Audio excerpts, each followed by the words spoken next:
Hi friends, मैं शुरू करने जा रहा हूँ आज का एक टॉपिक कम्युनिटी हेल्थ नर्सिंग का mode of transmission. Mode of transmission क्या है?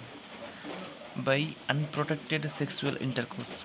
अगर कोई प्रोटेक्शन के बिना ही सेक्सुअल इंटरकोर्स करता है, उसी को अनप्रोटेक्टेड सेक्सुअल इंटरकोर्स बोलते हैं। मोस्ट कॉमन ट्रांसमिशन इन एड्स, 87% चांस होता है। मोस्ट कॉमनली जो ट्रांसमिशन होता है वो एड्स होता है जो सेक्सुअल इंटरकोर्स से होता है अनप्रोटेक्टेड। जो उसके बाद मेल टू मेल वरी करता है। मोर चांसेस होता है मेल टू मेल, अगर कोई सेक्स करता है तो होमोसेक्सुअल उसको बोलते हैं। उसके बाद male to female less chances होता है हेट्रोसेक्सुअल को। इसका कम चांसेस होता है मेल टू फीमेल में सेक्सुअल इंटरकोर्स में कम चांसेस होता है एड्स होने में। Female are more prone to AIDS, मतलब फीमेल का जो चांस होता है एड्स होने के वो ज़्यादा होता है मेल से। इसको रेशियो में आप बोल सकते हो 2:1 ऐसा बोल सकते हो। उसके बाद HIV risk from body fluid. HIV जो होता है बॉडी फ्लूइड से, मतलब कौन कौन सा बॉडी फ्लूइड से रिस्क होता है? पहला होगा ब्लड, मोस्ट कॉमनली होता है ब्लड से ही होता है, ट्रांसफर होता है। तो कुछ क्वेश्चन है जो बहुत इंपॉर्टेंट है। Most common transmission in the AIDS, most common transmission in the AIDS. Option sexual, blood, both और नन। सेक्सुअल होगा, हम सब लोग को पता है कि मोस्ट कॉमनली ट्रांसमिशन होता है एड्स का, वो सेक्सुअल से होता है। अगर क्वेश्चन अगर ऐसा पूछे तो most common transmission by fluid, fluid पूछे तो ब्लड होगा, सेक्सुअल होगा नहीं, ब्लड होगा, ब्लड। तो सेकंड पॉइंट है सीमेन। ये फर्स्ट पॉइंट था ब्लड, सेकंड पॉइंट है सीमेन। सीमेन से भी होता है सेक्सुअल इंटरकोर्स के दौरान। उसके बाद वेजाइनल सिक्रेशन, इससे भी होता है। उसके बाद ब्रेस्ट फीडिंग से भी होता है। एमनियोटिक फ्लूइड से होता है। CSF सेरिब्रोस्पाइनल फ्लूइड से भी होता है। ये सबसे मतलब ट्रांसमिशन होता है, चांस होता है ये एड्स होने के। उसके बाद fluid that are not risky, मतलब जिससे कोई रिस्क नहीं है। सलाइवा होता है, यूरिन होता है, स्टूल होता है, टीयर्स होता है, स्वेटिंग होता है। इस सबसे कोई रिस्क नहीं है कि होने के चांस बहुत कम होता है। सलाइवा से होता है पर उसमें कुछ कैच है, जैसे if ulcer present and blood from ulcer then AIDS में पॉसिबल। अगर मुंह के अंदर छाले रहे तो सेक्सुअल इंटरकोर्स के दौरान तो अगर किसिंग के दौरान ये जो एड्स है वो फैल सकता है। अगर मुंह में कोई छाले नहीं है, कुछ नहीं है, तो सलाइवा से कोई एड्स फैलता नहीं है, बिल्कुल भी फैलेगा नहीं। और ये सबसे होता ही नहीं, यूरिन से, स्टूल से, टेयर से, स्वेटिंग से, ये सबसे होता ही नहीं। बहुत लोग वो बोलते हैं कि टेयर से हो जाता है, स्वेटिंग से हो जाता है, ये सब मिथ है, ऐसा होता नहीं है। दूसरा पॉइंट है by infected blood transfusion.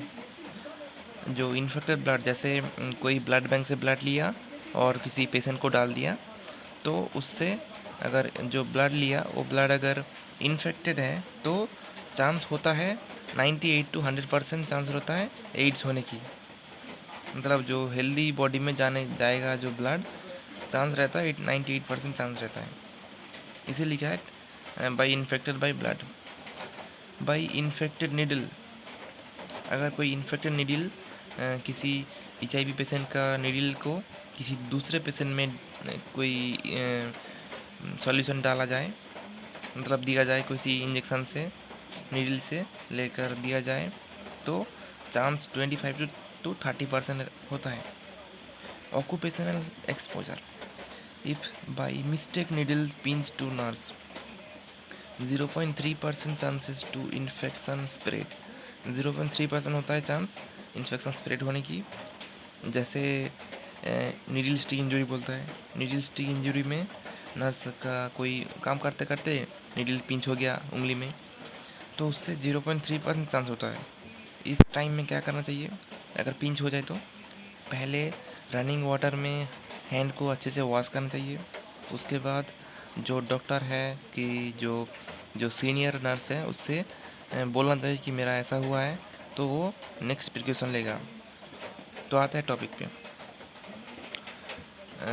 Vertical transmission. Vertical मतलब mother to baby during the delivery. During delivery mother to baby में अगर ट्रांसफ़र होता है 25 to 30% चांस रहता है। कैसे होता है, जैसे मदर से बेबी में तो ट्रांसफ़र होता ही नहीं, मदर का बॉडी में जब डिलीवरी होगा तो सब कुछ लेयर हट जाएगा, एमनियोटिक फ्लूइड हट जाएगा, सब कुछ प्रोटेक्शन हट जाएगा, मतलब इन्फेक्शन होने की जो प्रोटेक्शन है वो हट जाएगा।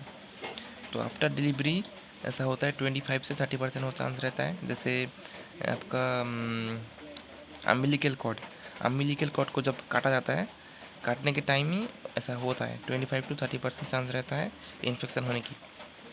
उसके बाद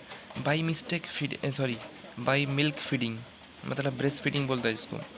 if mother is HIV positive then breast feeding is generally contraindicated. जो ब्रेस्ट फीडिंग को ऑफ किया जाता है, नहीं करने के लिए बोलता है। But if mother on ART anti retroviral therapy, अगर मदर को एड्स का जो ट्रीटमेंट है वो दिया जा रहा है, मतलब एंटी रेट्रोवायरल थेरेपी दिया जा रहा है, तो आप ले सकते हो, मतलब दूध पिला सकते हो, ब्रेस्ट फीडिंग करा सकते हो। पर फिर भी डॉक्टर जो बोलता है कि नहीं कराना चाहिए। उसके बाद condition by which AIDS is not spread. पहले भी बोला था कि किस किस से एड्स स्प्रेड नहीं होता है, फिर से लिखा है kissing, hugging, touch, shake hand, mosquito bite से भी नहीं होता है, समझ लीजिए। कोई इन्फेक्टेड एड्स पेशेंट है, उसको अगर मॉस्क्यूटो काटा है, उसी मॉस्क्यूटो अगर आपको काटेगा तो इन्फेक्शन होगा ही नहीं, तो मॉस्क्यूटो बाइट से होता ही नहीं। टॉवेल शेयरिंग नहीं होता है, पेशेंट मेड फूड उससे भी नहीं होता है। Brush use, eating food, sharing thing, कुछ भी करो पर कोई ब्लड नहीं होना चाहिए, कोई फ्लूइड नहीं होना चाहिए। Avoid kissing if blood present in mouth. पहले ही बोला था कि ब्लड प्रेजेंट रहेगा मुंह में तो किसिंग अवॉइड करना चाहिए। इस सबसे एड्स होने के चांस नहीं है। तो दोस्तों आज के लिए इतना ही। नेक्स्ट दिन पढ़ेंगे साइन सिम्टम क्या है, ट्रीटमेंट क्या है, वो सब कुछ पढ़ेंगे। तो थैंक यू आज के लिए, धन्यवाद। जय हिंद, जय भारत।